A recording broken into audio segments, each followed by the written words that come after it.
ఏ చేశారో అది కూడా ఫెయిల్ అయిపోయింది. ఇప్పుడు దీన్ని తీసుకువచ్చి 3 భాగాలు చేస్తే ఇది ఒక మజ్లిస్ సంబంధించినటువంటి ప్రెజర్ మీద ఒక భాగం వాళ్ళకు దారహస్తం చేసేటట్టుగా అవకాశాలు ఎక్కువనే వాళ్ళ ప్రెజర్ మీదనే మీరు చేసినట్టు స్పష్టంగా కనబడతా ఉంది. మజ్లిస్ పార్టీకు మీరు చేసేటటువంటి ఏంటంటే ఒక ప్రాంతాన్ని తీసుకొచ్చి వారి చేతుల్లో పెట్టి మేయర్ వాళ్ళు ఉండేటట్టు మీరు మిగతా ప్రాంతాల్లో వాళ్ళకి సపోర్ట్ చేసేటట్టు ఈ యొక్క పన్నాగం చేసినట్టు స్పష్టంగా కనబడుతుంది.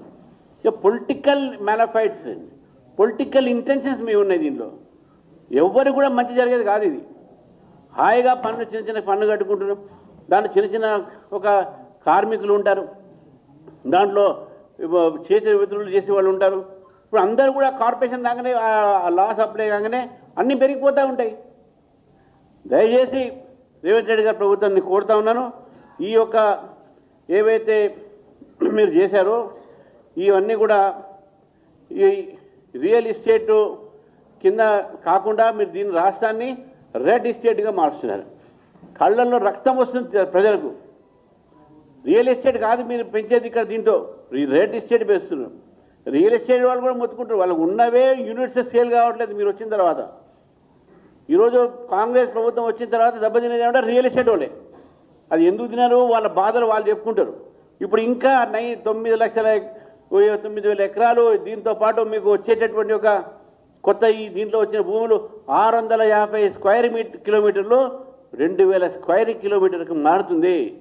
కోటి జనాభా 2 కోటికి మారుతుంది. ఇది చేసి మీరు ఎప్పుడైతే మనం అర్బనైజేషన్ చేస్తామో డీసెంట్రలైజేషన్ కూడా జరగాలి. మీరు అర్బనైజేషన్ చేసి హైదరాబాద్ తెలంగాణ మొత్తం కూడా అర్బనైజ్ చేసేటటువంటి ప్రయత్నంలో మీరు ప్రజల ఒక అడ్మినిస్ట్రేటివ్ ఒక ఇన్కన్వీనియన్స్కు తోడ్పడుతున్నారు. Small is beautiful. ఆ రోజు తెలంగాణ మనం తీసుకురావడానికి కారణం ఏంది? చిన్న రాష్ట్రాలు పరిపాలన సౌలభ్యం కోసం చిన్న రాష్ట్రాలు మనం అడిగినాం. ఆ పరిపాలన సౌలభ్యం కోసం small is beautiful, small is beautiful. ఆ యూనిటీ ఎంత స్మాల్ ఉంటే అంత మంచిది. కానీ మీరు ఉన్నదాన్ని పెద్దగా చేసి దీంట్లో వచ్చేది ఏం లేదు. ప్రపంచం మొత్తం చూసి ప్రపంచంలోనే చాలా ఒక ఏవైతే యూనిట్స్ ఉన్నాయో చాలా సిటీస్ని మారుస్తూ ఉన్నారు వాళ్ళు. మీరు న్యూయార్క్ పోతే న్యూయార్క్ ఒకేపు, న్యూజెర్సీ ఒకేపు, మ్యాన్హాటన్ ఒకేపు, ఇవన్నీ రకరకాలైనటువంటి అన్నీ కలపలేదు అక్కడ. ఎందుకు కలపలేదు? They wanted independent administrative units. కాబట్టి ఇది ఈ యొక్క ఏదైతే ఆలోచన ఉందో ఇది డెఫినెట్గా పొలిటికల్గా రాజకీయంగా దురుద్దేశంతో తీసుకున్నటువంటి ఒక ఆలోచన. దీన్ని భారతీయ జనతా పార్టీ వ్యతిరేకిస్తుంది. అది కూడా ఇది యనుమల పనులు ఇవన్నీ చేయడానికి ప్రజల మీద బాధ్యత ఈ పనులన్నీ కూడా.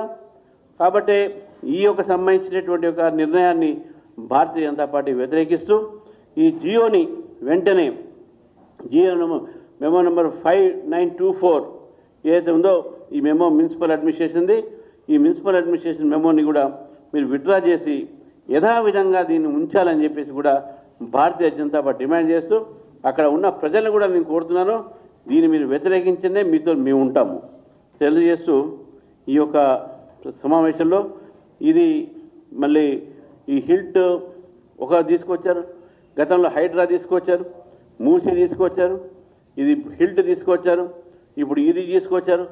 ఏది కూడా ప్రజా ఉపయోగం కాదు, ప్రజా ప్రయోజనం లేదు దీంట్లో.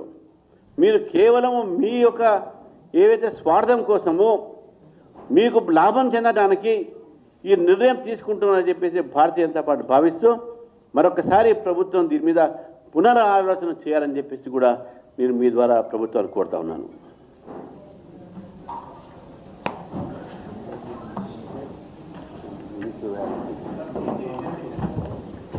మీరు డైవర్ట్ అవుతుంది, బయట మాట్లాడను, వేరే బయట ఇక్కడ ప్రెస్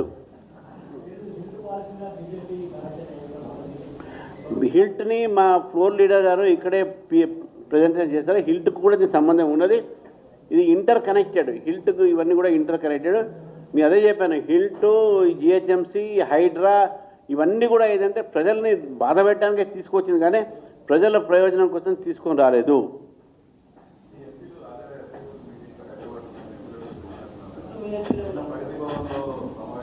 అమ్మ దానికి అది ఇక్కడ ఈరోజు మీటింగ్ వాళ్ళని పిలవలేదు, ఎవరు చెప్పారు పిలిచారని? మీకు అది కూడా చెప్తున్నాం, మీకు ఏదో రాంగ్ మెసేజ్ వస్తున్నాయి. మొన్న కూడా మేము ఎవరిని మేము ఓన్లీ 10 మంది కూర్చున్నాం, ఎవరు రాలేదని చెప్పారు, తప్పది. అది కేవలం అది ఒక మెసేజ్ ఫర్ టెలికాన్ఫరెన్స్ ఉంటే అది మీకు ఎట్లా పోయిందో అది బహుశా మా ఆఫీస్ చేసిన పొరపాటు కావచ్చు. రెండోది, ఈరోజు మీటింగ్ ఓన్లీ వీళ్ళు మాత్రమే 8 జిల్లాలకు సంబంధించినటువంటి ఒక లీడర్లు మాత్రం, ప్రెసిడెంట్స్, అది కూడా డిస్ట్రిక్ట్ ప్రెసిడెంట్స్, 4 లీడర్స్, మా ఎమ్మెల్సీలు మా అనుమతిని తీసుకున్నారు. పోయారు ప్రగతి భవన్కి మేము గతంలో కూడా మేము పోయినాము, ఈసారి కూడా మా అనుమతి తీసుకున్నారు. ఎవరికి వీలుంటే వాళ్ళు పోయారు, ఎవరైతే అవైలబుల్ ఉంటే